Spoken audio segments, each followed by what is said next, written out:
And we're back with North of the Broad with Kim McIntyre. She's the owner of a very interesting new store in the Okeechobee-Ridgeland area here in South Carolina. It is called Southern Botanica. It is a store that it has houseplants in it. It's not a nursery. It is not a nursery. Store. So welcome, Kim. Thank you very much.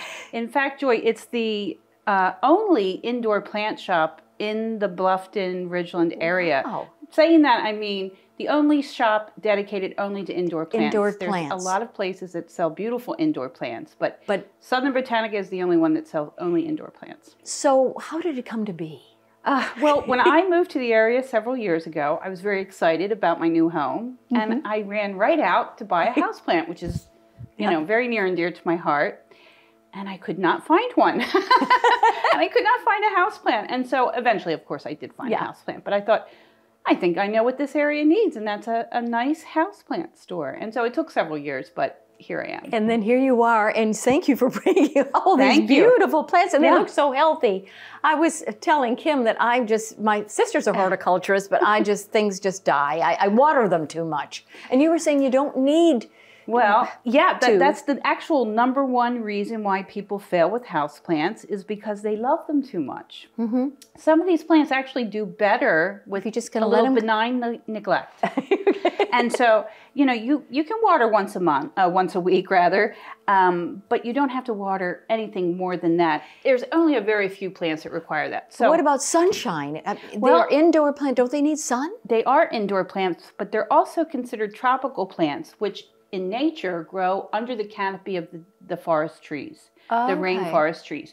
And so they don't receive a lot of direct light, only a very little bit, so they really thrive in what's called bright indirect light. Okay. So if you have a spot in your home that's 6 feet from a window, you can have a tropical plant in your house and it'll do quite well. Well, you want to describe some of these or give the names? Yeah, we have all sorts of plants in the shop. This is a Calathea medallion. Calatheas are also part of the Maranta family. You might know them as prayer plants, where they open and close, so they move during the day. All right. We also give classes in plant arrangements, and this is something called a kokedama. This is a classic prayer plant, and it's planted in a moss ball, which is actually a very old Japanese tradition of planting within a moss ball. So we give classes in kokedama making, terrarium building. Wow. All sorts of things like that. Now, you've got an interesting hanging plant over there that we looked at earlier. What is this? This is a pitcher plant. Some people might be familiar with it. But these are like little pitchers. They're like little pitchers. And it's actually a carnivorous plant wherein a fly or some other bug will fly into the pitcher. And the pitcher has a membrane in it that doesn't allow the bug to retreat, to get out. So it will, over several weeks, dissolve the bug, and that's how it gets its nutrients. And anything else in particular? This is a pretty one up here. Oh, a nice one. That's a philodendron jungle boogie.